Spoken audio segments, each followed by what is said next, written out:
In today's video, I'm going to be using my new Origami LUT to convert Blackmagic Pocket log into very nice clean REC709 and give it cinematic look. Let's jump into DaVinci Resolve and I'm going to show you how to do that. Alright, we are inside DaVinci Resolve and I'm going to show you fantastic technique how we can turn this into that using my new Origami LUT for Blackmagic Pocket 4K and 6K. So let's get started. So we have footage over here of my nephew Michael riding his bicycle. I shot this with Pocket 4K using DJI Ronin. I was actually sitting in the back of the car in the trunk, and we've been driving along the way. So first thing first, let's verify that indeed we are in the log. ISO 400, we don't have any highlights going on, so everything looks perfect. So I'm gonna do a new node, right click, LUTs, 3D LUT, RMK, Origami, and Origami BMPCC log. And right away we have a nice conversion. Everything looks very nice and clean. I designed this LUT, by the way, to be very clean. It doesn't introduce any kind of noise to the footage. It's very clean and pristine.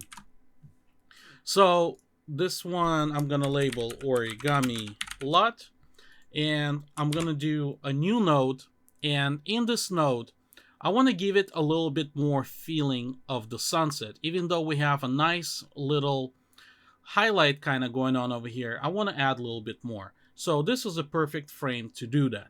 So I'm going to go into qualifier and I'm going to uncheck hue and saturation. I'm just going to leave luminance. Okay, I'm going to go into highlight selection and I'm going to go down, down, down, down, down, down, down. Okay, like that is perfect.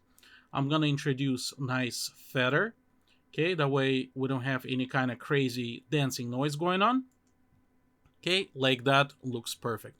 So what I'm going to do now, I'm going to increase the temperature, okay? And I'm going to dial down the tint a little bit. So we kind of have this interesting cinematic kind of greenish imitating the film print. Okay, let me show you before and after. Okay, everything is perfect now. So this one, I'm going to call this warm.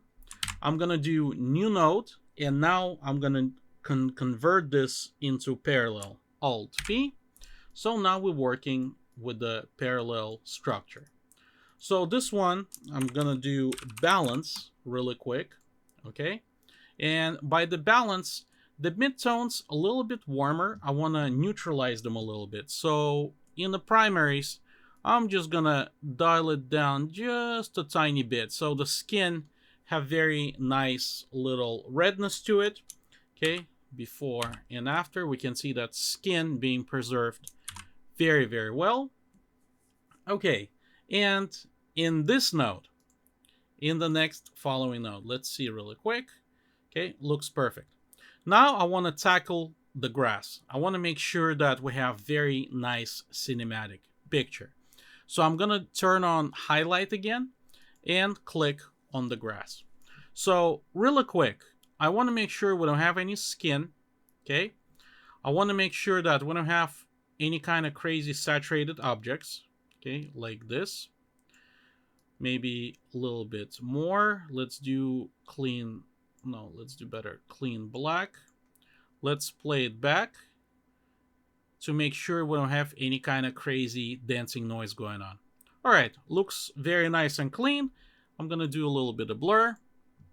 So one option, I can do a little bit of color boost. Okay, that's very nice. We can see that image is becoming very nice and vibrant right away.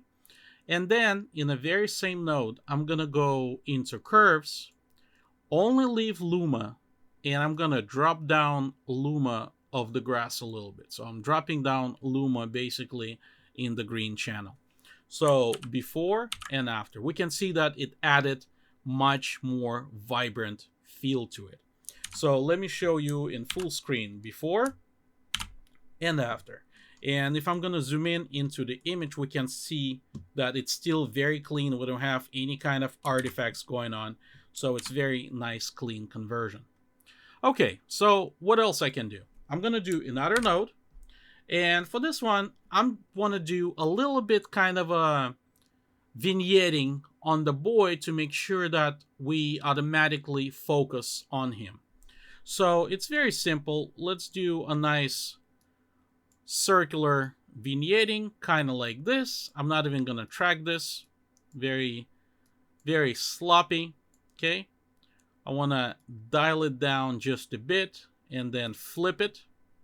Okay, just like that. So something like that. Let's see. Let's keep it like this.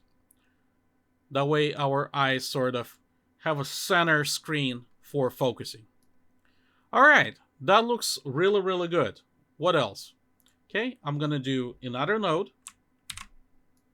Okay, and in this node, I'm gonna drop blacks just a little bit more because we can see that our blacks a little bit elevated. Okay, just like that. And maybe give a slight pop to highlights. So we have a very nice contrast in our image. Okay, let's check it out. Before and after. Before and after. Okay, so let's exit from here. And finally, to add little cherry on top, I want to add a little bit of film grain to make it more cinematic. Okay, I'm going to type in film grain, drop it right over here. I'm going to zoom in, and there's my little secret. So I'm going to do 35 millimeter, and I want to increase strength a little bit. Okay, so something like that. I went a little too much. Okay, a little too much. All right, so that looks good.